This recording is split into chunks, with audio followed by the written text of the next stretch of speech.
Yes, guys, it is I, the MMA Professor. I'm going to do a Fedor versus Doom review because I kind of have to. I mean, I know I didn't do predictions for this card, but yeah, okay, let's get into it real quick. Let's go over Cyborg won, Josh Thompson won, Kung Lee won, and Fedor loses. So, okay. First fight we saw was Josh Thompson fight.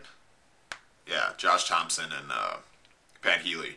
Good fight. I just saw on MMA Junkie that Josh Thompson broke two of his ribs earlier in the fight. It was kind of confusing me as to why he was so gassed. I know Healy was grinding on him the whole time, which is how Healy fights, and he was the bigger guy, and he outmuscled Josh, and all Josh could do was just try to use superior grappling to get out of bad spots and go for sub attempts, because he was on his back a lot, and yeah, it's because he went 5 rounds. He's gone 5 rounds with Melendez twice and never looked tired in any of those fights. I know they were mostly standing, not a lot of grappling, so I thought maybe just because he was getting, grinded on that, he lost his breath a little bit, but I guess he broke 2 ribs. He didn't look fantastic, but, he's got heart, and he pulls out the win with a rear naked choke. Healy gassed a little bit in the third, actually a lot.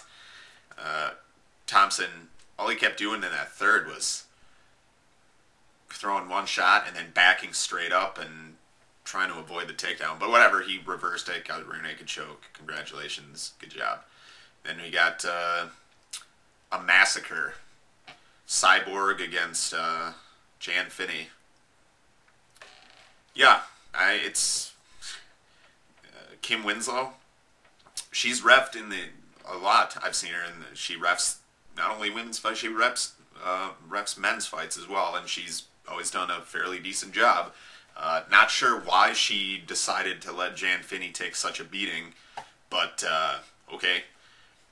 Cyborg dropped her 4 times in the first round. 4 times. Was all over her. Had advantageous positions and was just teeing off on her and didn't stop the fight. Did deduct a point for back of the head, Cyborg punching her in the back of the head, which is legit, because she was warning her about it the entire time, which is fine. Take a point. Even with the point deduction, it's a 9-7 first round. If you say anything else, you're dumb. So there you go. And I will make a point about what I just said after that. So second round, more of the same. Finally, mercifully, she steps in, even though she let her take a gigantic beating. You look at the CompuStrike numbers, which CompuStrike is, because what they consider a landed shot isn't always that great to me. But anyways, Finney landed, like 20 punches or 20 strikes, and Cyborg landed like nearly 150. Are you kidding me? There's no reason for somebody to take that big of a beating. I don't care if she wasn't really hitting her with some of those shots. If she's covering up and just turning, intelligently defending yourself. Remember, okay. To the point of me saying if you scored any different, you're stupid.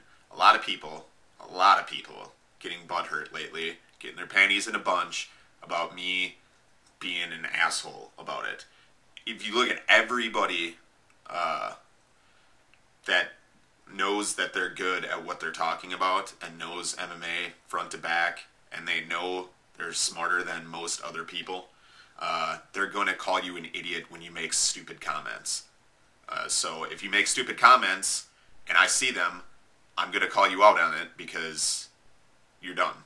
So, if you look at Jordan Breen, Thomas Rios, anybody, they'll call you out and call you stupid. So, I'm no different. If you say something smart, yeah, great. I will, comment on that from time to time as well. But stupid comments, for some reason, is what sticks out in my mind, and I feel more compelled to talk about those because there are more stupid comments than there are positive ones. So anyways, Kung Lee against Scott Smith. Stupid strategy for Scott Smith. Just came in, just pushing him and trying to wing punches and whatever. Kung Lee wins by TKO. He's still overrated. I've never liked Kung Lee as a fighter. I think he's crap. It's just bad. Not crap. Let me rephrase that. It's just good marketing. They put him in. It's like, okay, well, Kung Lee is such a good striker. We're going to put him against another striker who has no defensive abilities. Yeah, that'll test his skills. That will test his skills, man. Doesn't have to worry about getting taken down and can land shots at will. Yeah, that's going to be a tough fight for him. Don't put him against a wrestler. Don't put him as a grappler. Ever. Put him against underweight guys. Guys that normally fight at 170 and moving up. It's just like, whatever. So, let's get to the main event. Fedor against Verdum. Fedor comes in, little feeling out, but then he just bull rushes him, hits him with some big, well, hits him with a flurry. None of them really land that clean. Verdum goes down onto his back. Fedor thinks, in my mind, this is what I think happened. Fedor thought he hurt Verdum more than he did. Jumps in, gets side control.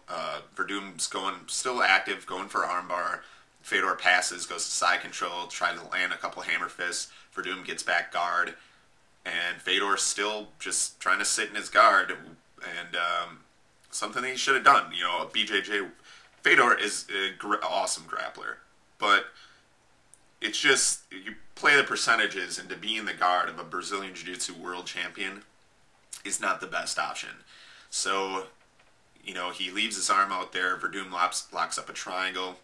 I thought maybe, you know, probably Fedor would have gone to sleep. I don't think he would have tapped. It was just the triangle.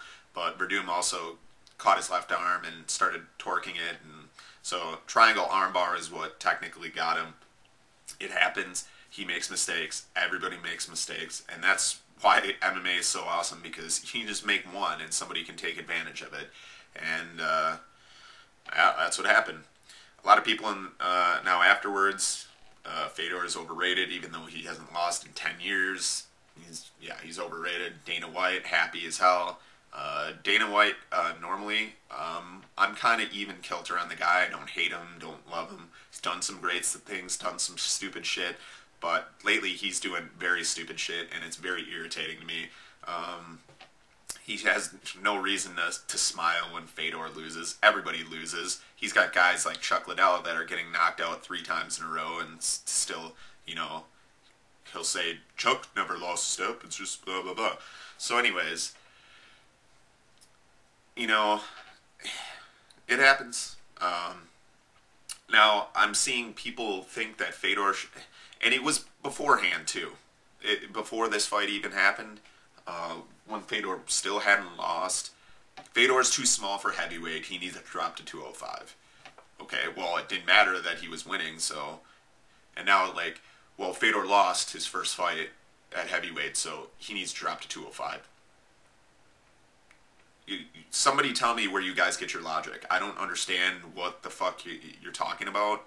It's like, if you lose, you're automatically overrated and you need to drop weight, because dropping weight is going to help him. He makes a mental mistake and he needs to cut weight now. That's completely asinine. You people need to go sit in the corner and never get up from the corner and never bother trying to talk about MMA intelligently ever again. Or, you know, you can talk about it, but never under the guise of you're intelligently discussing it. Because if you say you're intelligently discussing it and then you make a comment like that, you're in the stupid shithead category, okay? And not the intelligent MMA analyst category. So yeah, I mean, it's very interesting. And another comment I will make too is I just saw Franklin McNeil on Twitter saying Fedor needs the UFC now more than ever because he needs to protect his legacy by fighting the best in the world. Okay, you UFC shill. Franklin McNeil is an idiot. He's in the stupid shithead category. He's got insider sources, but aside from that, and nothing the guy says is credible. He knows nothing about anything related to MMA. And Fedor has never, if you knew anything about Fedor, you know he does not care about legacy, you fool. He doesn't care. He doesn't give a shit. Why does he need the UFC when he doesn't even care? He'll fight whoever because he thinks they're a tough fight, and it's a challenge for him. Okay? He doesn't care about his legacy. He doesn't. So there you go. Those are my thoughts on the situation. And so, yeah. You guys, thoughts? Write them in the comment section. Stay metal. Later.